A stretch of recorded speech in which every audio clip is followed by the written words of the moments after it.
నమస్కారం. ఒక దేశాన్ని తన తెలివితేటలతో, తన శ్రమతో నిలబెట్టిన ఒక గొప్ప వ్యక్తి గురించి ఈరోజు మనం మాట్లాడుకోబోతున్నాం. ఆయనే సర్ మోక్షగుండం విశ్వేశ్వరయ్య. ఒక ఇంజనీర్, ఒక రాజనీతిజ్ఞుడు, అంతకుమించి ఆధునిక భారత నిర్మాతల్లో ఒకరు. పారిశ్రామికీకరణ లేదా పతనం వినడానికి ఇది ఏదో ఒక నినాదంలా అనిపించొచ్చు. కాని ఇది కేవలం నినాదం కాదు. ఒక దేశ భవిష్యత్తు ఎలా ఉండాలో ఆయనకున్న ముందుచూపుకు, ఆయన దార్శనికతకు ఇదొక నిలువుటద్దం. సరే, ఇంత పదునైన మాట చెప్పగలిగిన, అంత పెద్ద విజయాలు సాధించగలిగిన ఆ వ్యక్తి ఎవరు? అసలు ఆయన కథ ఏంటి? పదండి ఆ ప్రయాణంలోకి వెళ్ళి ఆయన కథను దశలవారీగా అర్థం చేసుకుందాం. మొట్టమొదటగా ఆయన కథ ఎక్కడ మొదలైందో చూద్దాం. ఆయన బాల్యం, ఆయన చదువు, ఇక్కడే కదా ఒక వ్యక్తికి అసలైన పునాది పడేది. ఆయన పుట్టింది 1861లో ముద్దనహళ్ళి అనే ఓ చిన్న పల్లెటూర్లో. చాలా సాదాసీదా కుటుంబం అన్నమాట. పాపం చిన్నప్పుడే నాన్నగారు చనిపోయారు. ఇన్ని కష్టాలున్నా సరే చదువుకోవాలన్న పట్టుదల మాత్రం అస్సలు తగ్గలేదు. బహుశా ఆ తొలి రోజుల్లోని సవాళ్లే ఆయన్ని అంత క్రమశిక్షణగల వ్యక్తిగా మలిచాయేమో. ఆ పట్టుదల ఫలితమే ఇదిగో పూణేలోని కాలేజ్ ఆఫ్ ఇంజనీరింగ్ నుంచి సివిల్ ఇంజనీరింగ్లో ఏకంగా డిస్టింక్షన్తో పాసయ్యారు. మామూలు విషయం కాదుగదా.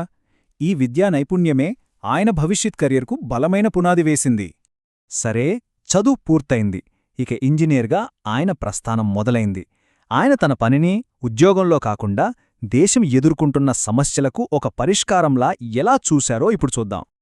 ఆయన ముందుకొచ్చిన మొదటి పెద్ద సవాల్ హైదరాబాద్ వరదలు. అప్పట్లో హైదరాబాద్ నగరాన్ని మూసీ నది వరదలు ముంచెత్తాయి. దీనికి ఏదో తాత్కాలికంగా కాకుండా ఒక శాశ్వత పరిష్కారం కనిపెట్టాలి. ఆ బాధ్యత ఆయన మీద పడింది. ఆయన ఆలోచించింది తాత్కాలిక పరిష్కారం గురించి కాదు, ఏకంగా ఒక మాస్టర్ ప్లాన్ వేశారు. ఆయన రూపొందించిన ఆ వినూత్నమైన వరద రక్షణ వ్యవస్థ ఎంత అద్భుతంగా పనిచేసిందంటే ఆ తర్వాత మొత్తం భారతదేశంలోనే పట్టణ వరద నిర్వహణకు అదొక మోడల్గా, ఒక కేస్ స్టడీగా మారిపోయింది. అంటే చూడండి, ఆయన విజన్ ఏ స్థాయిలో ఉండేది. హైదరాబాద్ సమస్య తీరింది. కాని ఆయన ప్రయాణంలో మరో అడ్డంకి ఎదురైంది. అదేంటంటే నదులు. వాటి ప్రవాహం ఎప్పుడు ఎలా ఉంటుందో తెలీదు. అదుపు లేకుండా పారే ఈ నదుల్ని ప్రజలకు ఉపయోగపడేలా ఎలా మార్చాలి? ఇదే తర్వాతి ఛాలెంజ్. ఇక్కడ ఆయన ఇంజనీరింగ్ ప్రతిభ ఎలాంటో బయటపడింది. ముందుగా నీటి ప్రవాహాన్ని కంట్రోల్ చేయటానికి ఆటోమేటిక్ స్లూయిస్ గేట్లను కనిపెట్టారు. అప్పటికి అదొక కొత్త టెక్నాలజీ. ఆ తర్వాత మైసూరు ప్రాంతానికి జీవనధారమైన కృష్ణరాజసాగర డ్యాంను డిజైన్ చేసి నిర్మించారు. అంతే, ఆ ఒక్క ప్రాజెక్టుతో ఆ ప్రాంతపు తలరాతే మారిపోయింది. వ్యవసాయం, నీటి సరఫరా అన్నీ మారిపోయాయి. ఇప్పటివరకు ఇంజనీర్గా ఆయన అద్భుతాలు చూశాం. కాని ఇప్పుడు ఆయన పాత్ర పూర్తిగా మారబోతోంది. కేవలం ప్రాజెక్టులు కాదు, ఏకంగా ఒక రాష్ట్రానే నడిపించే బాధ్యత తీసుకున్నారు. తన విజన్ని పరిపాలనలో ఎలా చూపించారో చూద్దాం. ఇది కథలో ఒక పెద్ద మలుపు. 1912వ సంవత్సరంలో మైసూరు మహారాజా కృష్ణరాజ ఒడియార్ ఐవి ఆయన్ని ఏకంగా మైసూరు దివాన్గా నియమించారు.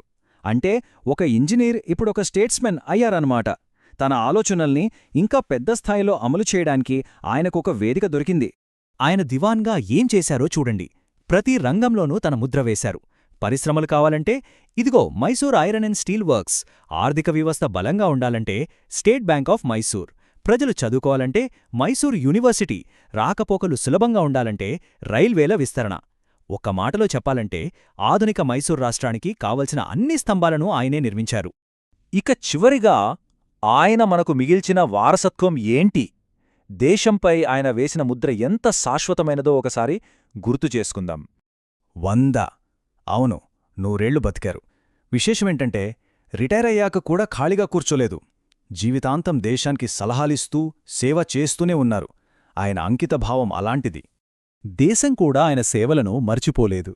1955లో దేశంలోనే అత్యున్నత పురస్కారమైన భారతరత్నతో ఆయన్ని గౌరవించింది.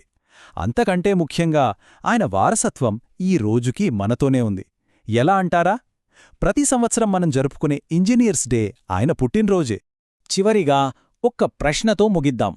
ఒక మంచి భవిష్యత్తుకు అసలైన బ్లూ ప్రింట్ ఏంటి?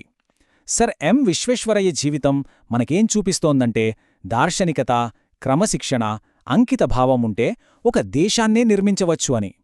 మరి ఆ సూత్రాల నుండి మనం ఏం నేర్చుకోవాలి, ఎలా ముందుకు వెళ్ళాలి అని ఆలోచించడమే ఆయనకు మనమిచ్చే నిజమైన గౌరవం.